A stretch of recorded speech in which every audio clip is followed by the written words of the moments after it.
Hi everyone, welcome back to this AZ-900 Azure Fundamentals training.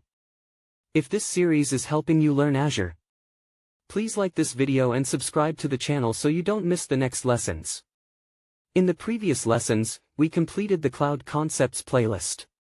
You learned what cloud computing is, the key cloud benefits, and the core models, deployment models like public, private, and hybrid, and service models like IaaS, PaaS, and SaaS.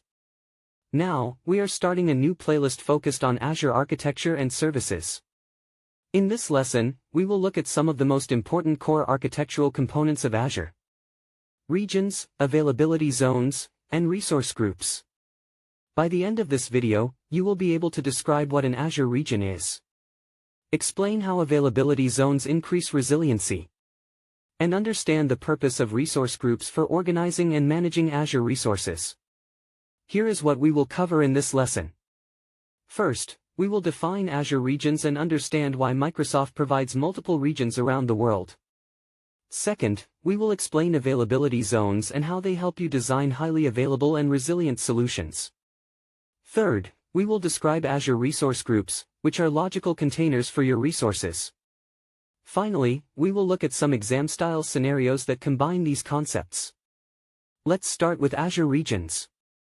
An Azure region is a geographically defined area that contains one or more Microsoft data centers, connected by a high-speed, low-latency network. Each region is a separate geographic location where you can deploy Azure services. Examples of regions include East US, West Europe, Brazil South, and many others.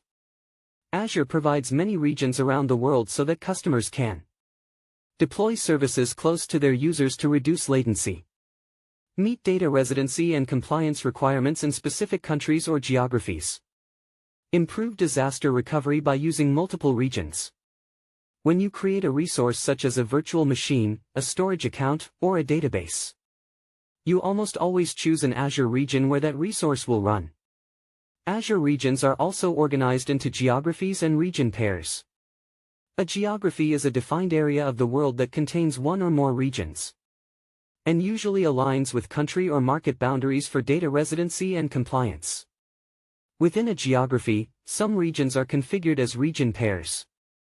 A region pair is a combination of two Azure regions in the same geography, such as East US paired with West US. Region pairs are used by Azure for certain platform features like geo-replication of data, disaster recovery scenarios, planned maintenance, where updates are rolled out to regions in a controlled way. You do not need to memorize all the region pairs for AZ-900. But you should know that region pairs help support business continuity and disaster recovery. Now, let's talk about availability zones. Many Azure regions provide availability zones. An availability zone is a physically separate group of one or more data centers within a region. Each availability zone has independent power, cooling, and networking.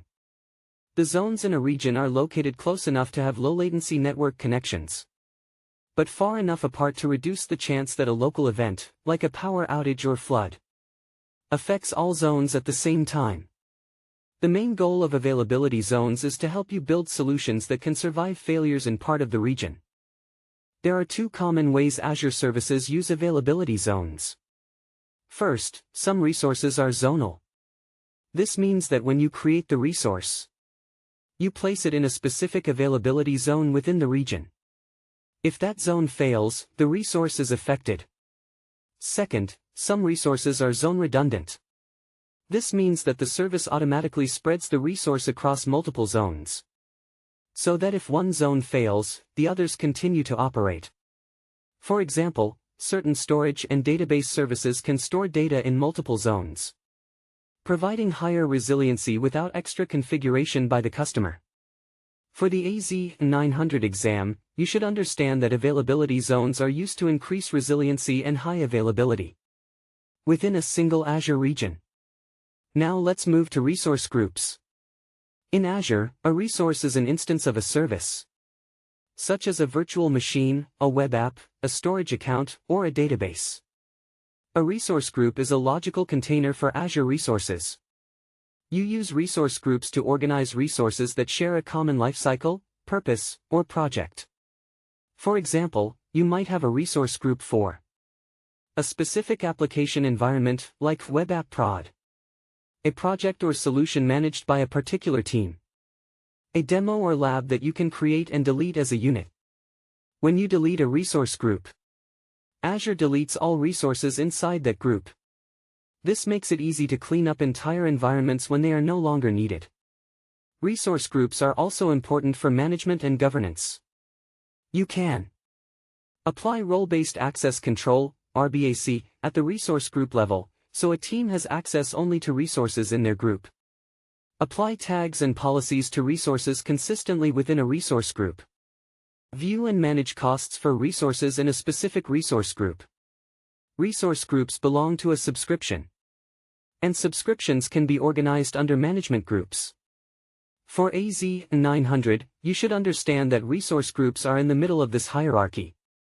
Management groups, subscriptions, resource groups, resources. Let's connect these concepts with some simple examples. Example 1. Your company has users in Europe and in North America. You deploy your web application in 2 Azure regions, one in Europe and one in the US. To reduce latency for users in each geography, you choose the regions based on where your customers are and where your data is allowed to be stored. Example 2.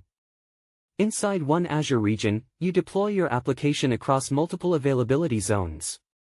If one datacenter or zone experiences a failure, your application keeps running in the other zones. This design improves your high availability and resiliency. Example 3. For each application, you create a dedicated resource group that contains its web app, database, storage account, and networking resources. You give the application team access to that resource group and apply cost and policy controls at the group level. Together, regions, availability zones, and resource groups help you design solutions that are global, resilient, and well organized. From an AZ-900 exam point of view, it is important to recognize what each concept is responsible for. If a question talks about choosing where to deploy resources and data residency, it is usually referring to Azure regions. If a question talks about protecting against data center failures within a region and increasing resiliency, it is usually referring to availability zones. If a question talks about organizing resources, setting access for a team, or deleting an entire environment at once, it is usually referring to resource groups. If you keep these mental mappings in mind, many architecture-related questions in AZ-900 become much easier to answer. Let's recap what you learned in this lesson. You learned that an Azure region is a geographic area with one or more data centers used to deploy your Azure services close to users, meet compliance requirements, and support disaster recovery strategies. You saw that availability zones are physically separate data center groups within a region, with independent power, cooling, and networking, and that they are used to increase high availability and resiliency for your workloads. You also learned that resource groups are logical containers for Azure resources, used to organize, secure, and manage resources that share the same lifecycle or purpose. These core architectural components are the foundation for designing Azure solutions that are global, resilient, and easy to manage. If this lesson helped you, please like this video and subscribe to the channel to support the content and to follow the next lessons in this AZ-900 series. In the upcoming videos, we will explore core compute services, storage, networking, and databases in Azure, building on top of the regions, availability zones, and resource groups that you learned about today. Thank you for watching, and see you in the next video.